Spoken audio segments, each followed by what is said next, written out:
Thank you for being here. And you've been here before, right? Okay, great. So we're going to have at least one guest speaker tonight. Our second guest speaker, I think, is not going to be able to participate tonight, but he will be here, I think, next week. So I'm just going to get us rolling, and then Lydia will take the ball from there. I want to remind everybody that if you are standing at this microphone, it will be live streamed, so you'll be on video. If you are uncomfortable with being seen, you can go to that middle microphone there, and you will only be heard. But it is important that you go to one or the other microphones if you're speaking, so that everybody here and online can hear what you have to say, and we value that a lot. So go to one or the other microphones, or poke me in the ribs, and I will come over and say whatever you don't want to say in public. I want to remind everybody that we have Yoda is our donation collection over on the counter there. We try to give the church some money every week for allowing us to use this space so graciously week after week for the last year and a half. So if you can contribute to that, that's great. If you don't have any change with you, there's also an opportunity to Venmo money for. I will definitely be filling in, I think, for Joanne has indicated she might not be able to be here for a couple of weeks, so I want you to still bring food whenever it's available to you to bring, whether Joanne and her husband can be here or not. I will pick up the mantle when they're not available and keep it safe and sound for when they do get back, so we keep that momentum going.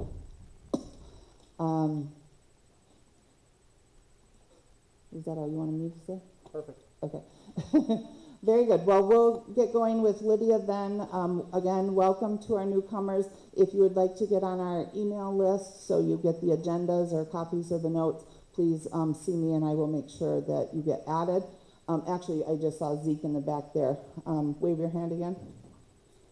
See him and he'll add you to the email list. So, welcome and happy hot day and last day of June. Holy moly.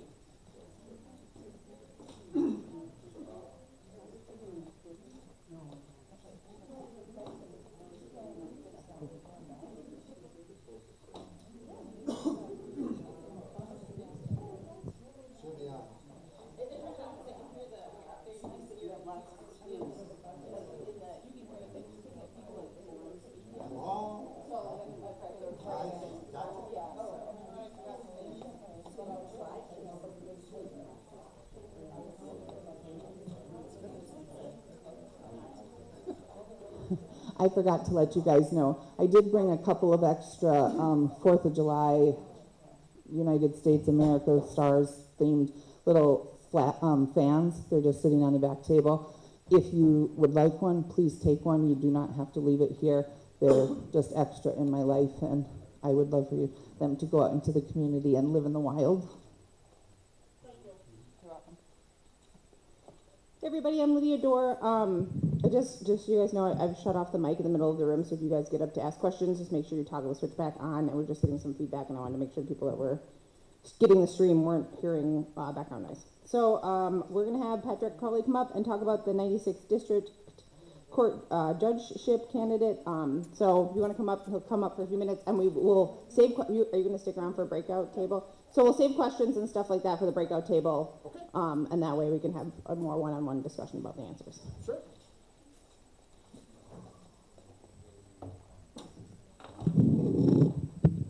Move that up a little bit. Hi everybody, I'm Patrick Crowley. I'm not used to standing in front of a microphone, so hopefully everybody can hear. This is going to be handcuffing me to one spot is not something I'm used to, but I'll do my best. Yeah, I am running for the 96th District Court judgeship. That is a spot that is currently seated with Judge Roger Kangas. He is retiring. Interestingly, for many of you who may or may not, favor the various different levels of our government at present, we have not entirely a term limit for judges, but judges are not permitted to run for office after the age of 70. So Judge Roger Kangas is time limited or age limited. He's not able to run again. I think he's a little salty about that, to be honest with you. If any of you know Judge Kangas, I wouldn't bring it up.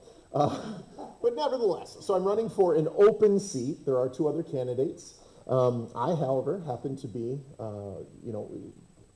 NMU graduate. I'm an NMU professor, adjunct professor. I teach cyberspace law, which, interestingly enough, is really just constitutional law as it applies over non-governmental jurisdictional boundaries.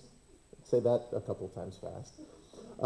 So yeah, I'm an NMU professor. I've been an attorney for almost 25 years, and I am the founder, or I started and currently run the Marquette County Public Defender's Office.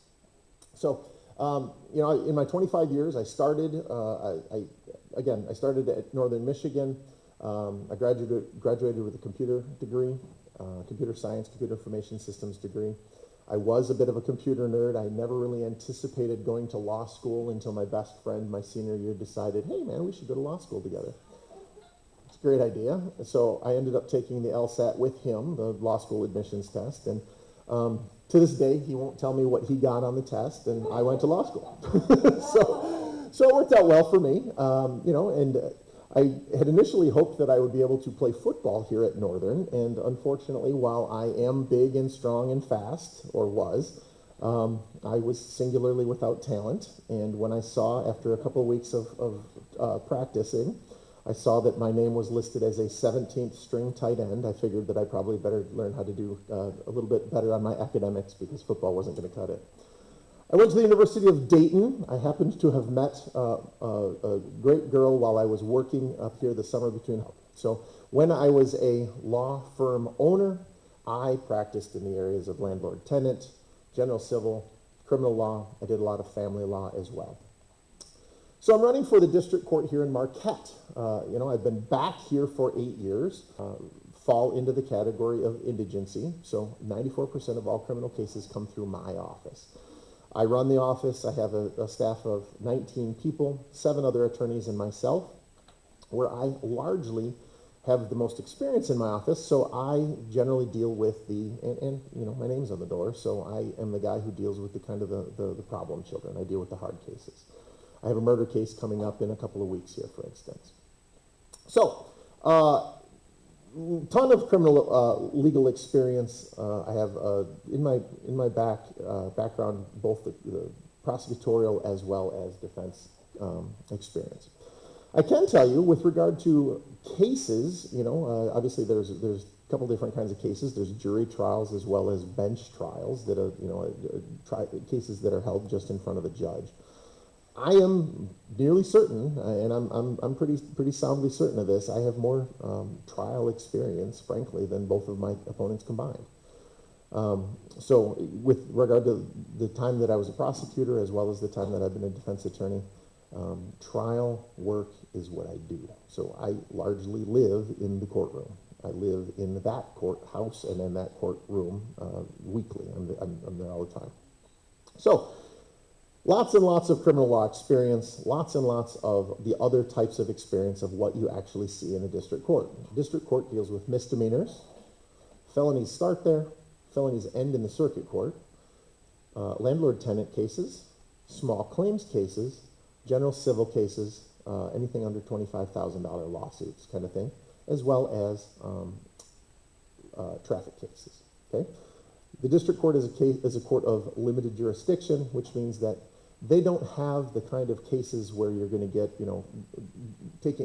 can we take grandma off life support, or can my 14-year-old have an abortion? Those kind of cases don't exist in the district court.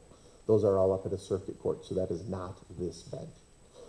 Now, there's a number of different things that I want to do. So I will tell you that it makes sense, right? You need a judge who has experience, and you need a judge who knows the law. But why, right? The reason you need somebody with experience is you need, as a judge, I can tell you that I've been in front of, nearly 1,000 judges, I expect, over my career, thousands of different courtrooms, and the best judges are those who can explain to people who are scared and who've never been in the courtroom, in the courthouse before, who can explain to those people what is going on and what's about to happen to you and what are your rights and what What should you expect the next steps to be? So that's what I do, and that's what I've been doing for, for my entirety of my career. The district court is kind of the MASH unit. It's kind of the emergency room of the court system. It's the first place where most people interact with the courts. So we need to be able to explain to the, little old lady in February why she has to pay her rent or she's going to get evicted. That's hard. Those decisions, those things are hard for a court to do. Those need to happen. By the same token, we need to be able to explain to landlords why, really, you can't evict the little old lady in February because you haven't fixed the heat. Those kinds of things matter. As well as, quite frankly, we need to be able to explain to, criminal defendants why, they're going to be held accountable, why the things that, they did are going to warrant them facing the sanctions that they're going to be faced. And then the judge needs to be able to hold those people accountable. So the biggest problem that we have in the district court at present is, well, there's three, but the biggest one is that at present, misdemeanor cases take somewhere between 10 to 14 months to reach resolution. The vast majority of our state, the courts that I'm familiar with, are able to wrap up a misdemeanor case in under 3 months.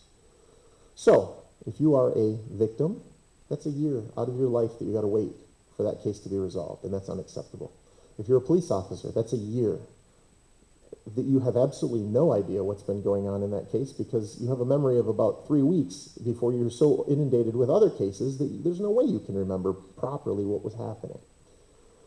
If you're a defendant, that's a year that you're sitting waiting. And that is simply not a constitutional speedy trial, and it's simply unacceptable. So we need to get to trials faster. And the way we do that is simply through the tenacity, the hard work, the sheer determination of the court. I will tell you that I have been on both sides of the coin with regard to most of those cases. I have represented landlords and I've represented tenants. I've represented as the state and I've represented as a defense attorney. So I'm kind of familiar with the tactics that we use, and I know how to, make things happen. And it really does just boil down to this. Have an interested judge get out of his chamber, walk out, and talk to the attorneys, and talk to the defendants, and talk to the parties, and try and rationalize and come up with a resolution. Let's do this.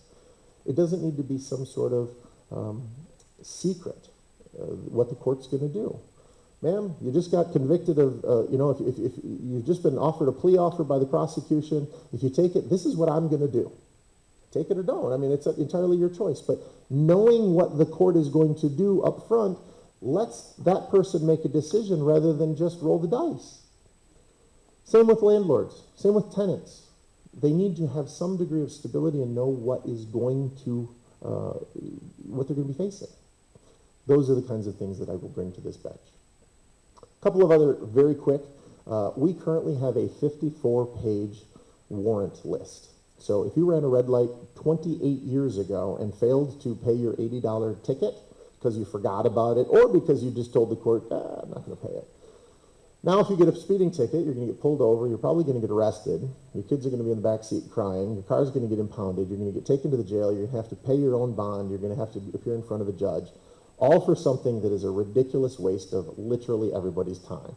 When we have 3-decade-old fines and costs, 3-decade-old fines and costs on that list, that's something that we can get rid of, quite frankly. The science tells us that if you are not paid, if a court is not paid within 3 years, it's probably not going to be paid. And frankly, it's generally not a case of somebody thumbing their nose at the court. It's generally a case of somebody just forgetting. And nobody needs the hassle, including the police, including the court, including the prosecutor, including the attorneys, of having something dealt with that's that old.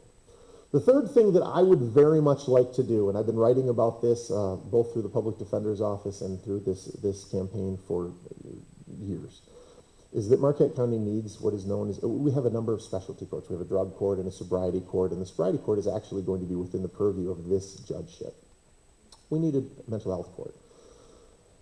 The problem with that, as some of you may know, is that we lack the services to support a mental health court. A mental health court is something that's basically a diversionary program. So if you've you're exercising, schizophrenic traits, whatever, you're hearing voices, whatever has brought you to the fact that you threw a punch at an officer, or whatever it is that you're doing, that generally is identifiable very quickly. And if it's identifiable very quickly, the court can put you into a diversionary program, get you some services, fix the mental health problems, get you stabilized, get you on medication, get you on whatever needs to happen, have somebody checking in on you, make sure that you're doing okay. And then those cases, those charges can potentially be dismissed. The mental health courts are prevalent across the state.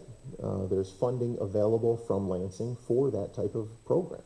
The problem is that here in Marquette, it's easy to say I'm going to create a mental health court. I can do that, probably in an afternoon as a judge. But without the services that would support that, it's a meaningless gesture.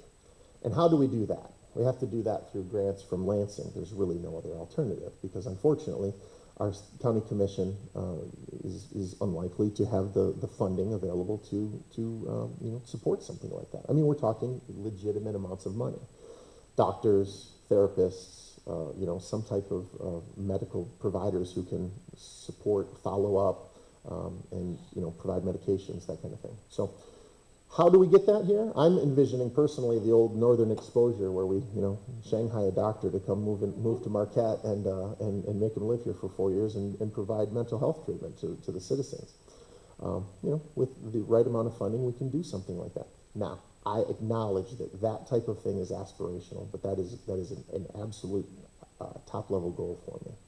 So that is me in a nutshell. That is the court in a nutshell, and that is what I would like to do in a nutshell. I am going to work my way around the tables afterwards. I would love literally any questions. I'm happy to answer anything you have, any questions you might have. I will follow up with just simply saying that judicial races, with the exception of the Michigan Supreme Court, are all nonpartisan.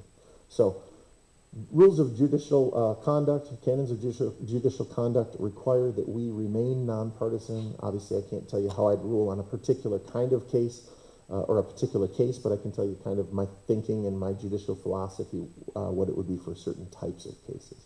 And they differ based on types of cases, The 75-year-old Vietnam vet who smokes weed all the time maybe gets a different kind of sanction than the 19-year-old kid who's doing it while driving, There's different facts warrant different outcomes.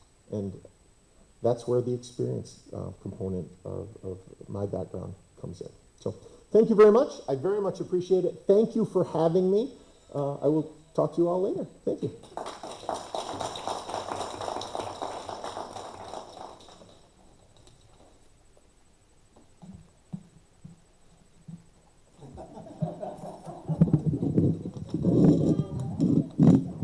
Thanks, Patrick.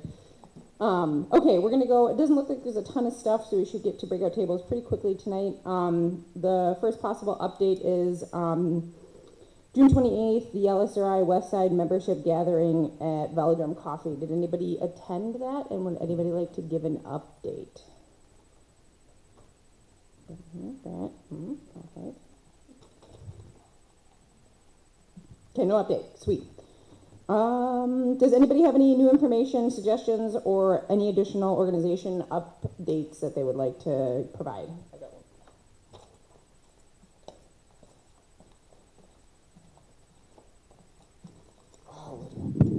Come on, I'm not that short. All right. I do not know if this is open, but I did get a text about it, so I wanted to talk about it. Tomorrow in Hancock, Kyle Blomquist, I think I'm saying that right, for Congress is going to be holding a meeting rally, don't know exactly what it's going to be, at the Orpheum Theater in Hancock. That's tomorrow evening. I don't even have a time. I'll see if I can find one.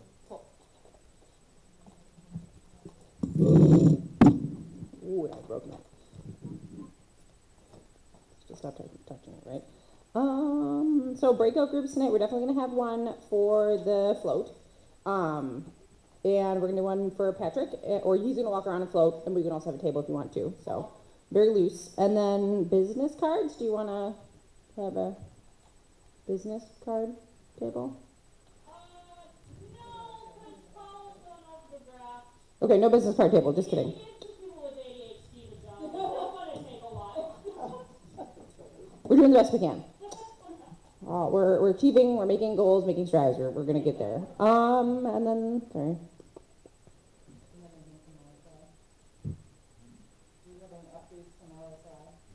Do you want to update the parade, Steph?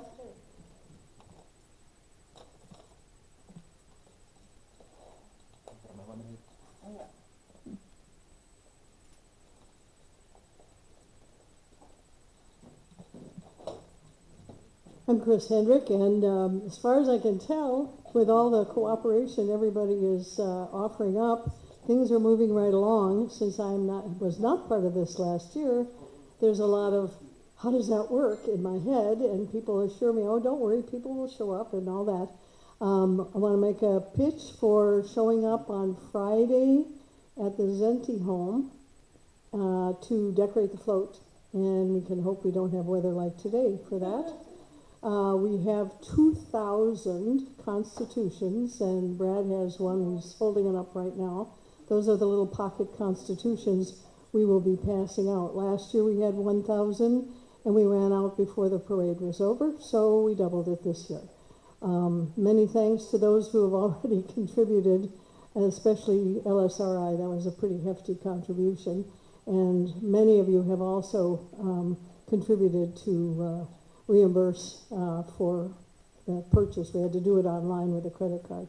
So we have, I think, most of the signs, but I really don't know for sure for the sides of the float. So if you have one that you're working on and are not able to be here tonight, get it to us through somebody or by yourself on Friday when we're decorating the float. That's when we really need them anyway. We will have a table to find out where I have misspoken here somewhere. Also, I know we were going to be getting some good safety information, and I don't know, Brad, did you send that out already to everybody? Okay, we'll talk about that. But anyway, there will be some safety guidance, and even though you've been to many events, those of you who are listening online as well as here, please read it over again. It's kind of like getting on an airplane and being reminded where the exits are and so on. Don't just say, oh yeah, I know all that stuff. Look it over because it's going to be potentially fraught. There are several political floats in the parade and emotions are running high. So we want to have all the tools in the top bin of our toolbox for safety. So that would probably be the biggest thing that I would like to say right now. The rest will work out at the table today. Thanks.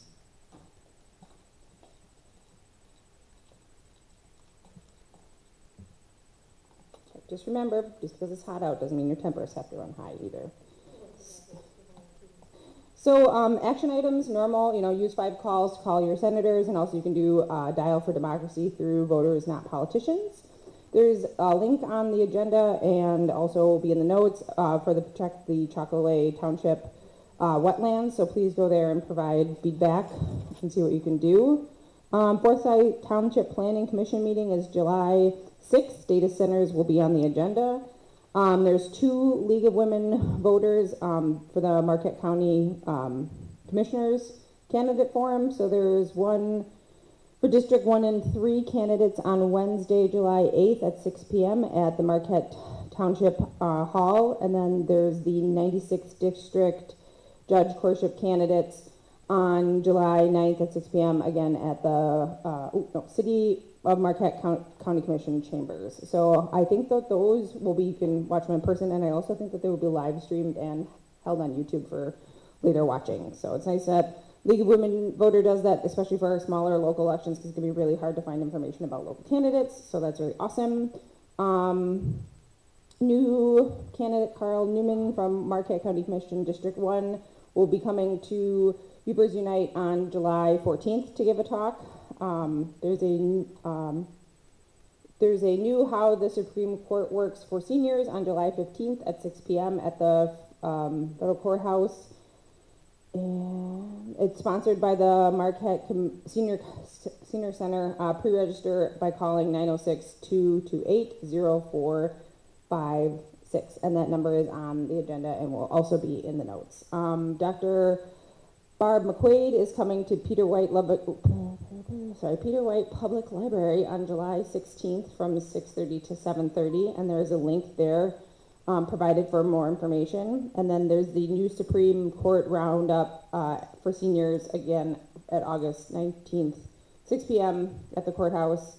And then again, if you would like to pre-register at the number I provided before, and it's again on the agenda and notes. And periodic events on, ooh, that's old, sorry. Those are also old. What? Yeah, so I'm not gonna talk about those. Sorry, I was electrofishing today for 9 hours out in the stream wearing like a hot, non-breathable waders, so my brain's like a little bit fried. I keep seeing brook trout everywhere. So there's normal weekly events, so please join the Visibility Brigade in Marquette. It's on the Almont Overpass, and Miners Park in Ishpeming, and, Miners Park in Negaunee, and Ishpeming, the West 41 roundabout by McDonald's. There's the National Zoom at 3 p.m. on Thursdays. Friday, Alger County Indivisible is at 10:30. Starting in April 24th, meetings will be held at Falling Rock. Saturday, Citizens for Peace of Justice at the Marquette Post Office from 11:30 to 12:30. There's the Mutual Aid set up at Queen of Pentacles at Sundays at 11. And Yoopers for Ukraine March is happening in Houghton on Wednesdays at 5 p.m., so the normal summer times. And also please don't, I think we already talked about food pantry stuff, but please remember to donate to food pantry or to Yoda. I think that's everything for now, unless there's anybody that wants to, come on, up. It's a race, Brad. Thank you.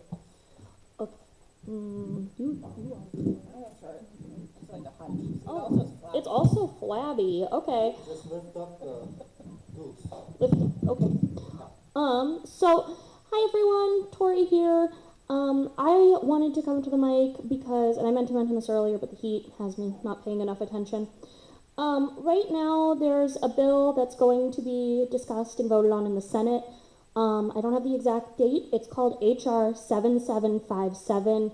It's called the Kids Act. It'll be given a different number when it goes to the Senate. You won't be able to Oh. remember that anymore. Oh, okay, it gets a different number when it goes to the Senate. I didn't know that. But the point is, it's the Kids Act, and it's all about protecting minors online. How are they going to protect minors online? Well, you are going to be allowed to upload your ID, your government ID. It'll be tied to everything you do online. Yay! It's also, there's a section where it's like protecting kids from obscenity. Obscenity is kind of a loosely defined term legally, if I understand correctly. I'm a little scared to say all of this because there is a lawyer in the room. But in more conservative areas, it can be argued that a trans person would be considered obscene. And I think that's abhorrent, right? But that's just, it's too much power to the government, in my personal opinion. So if you are interested or concerned at all about online censorship, things like that, definitely look into the Kids Act, call your senators, read about it yourself, make your own opinions. I'm opinionated, doesn't mean we have to share it. Thank you.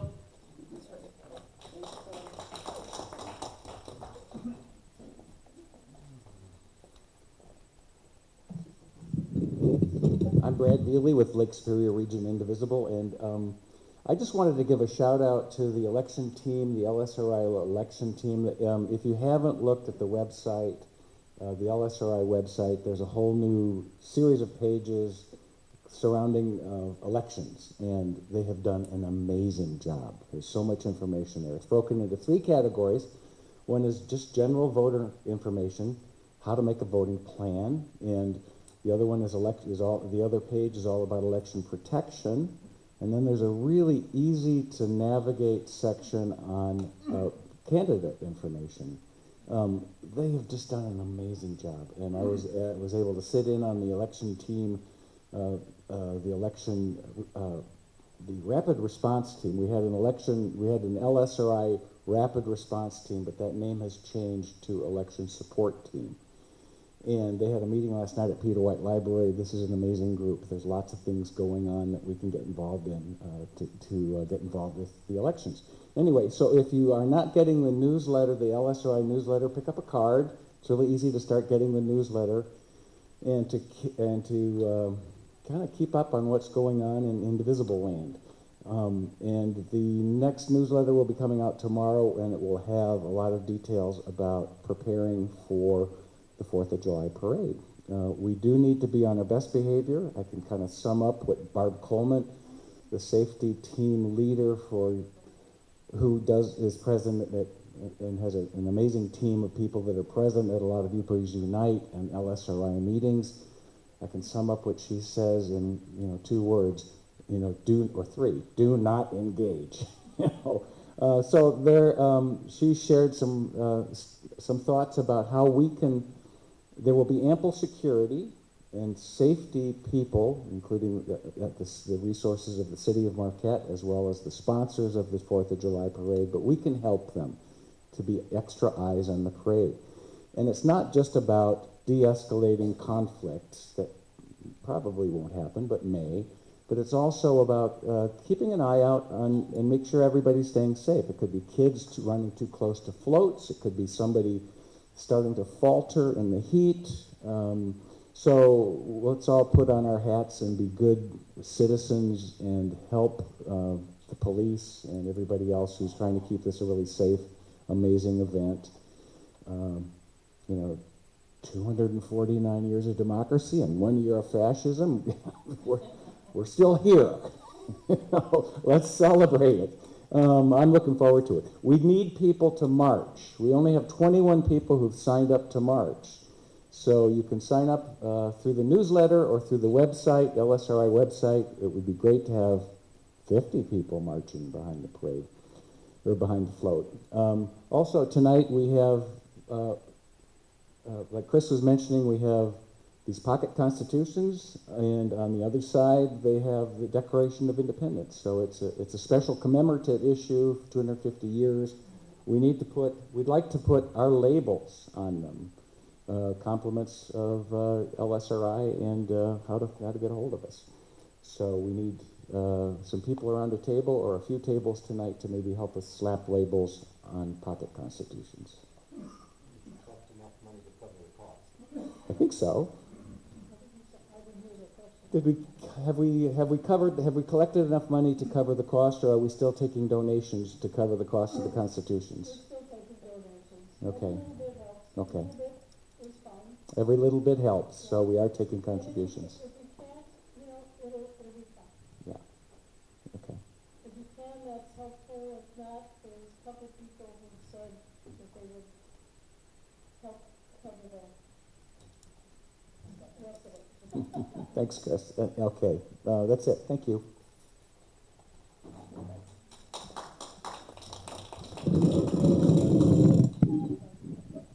Okay, I think that's everything, unless anybody else has any updates or I missed anything. I think we're good. So breakout tables, parade table, and then if you want a table or you can float around. I'll just walk around. Okay, so walking around, parade table. I can't remember if there's another one, sorry. I think we're, I want to say that I bought the little cookies and I don't want to take them home with me. Your job. Tina needs you to eat all the cookies. All right. Would you allow me to grab a cookie? Absolutely. Give me 1 second. I gotta do my job. Okay, right? so just, yep.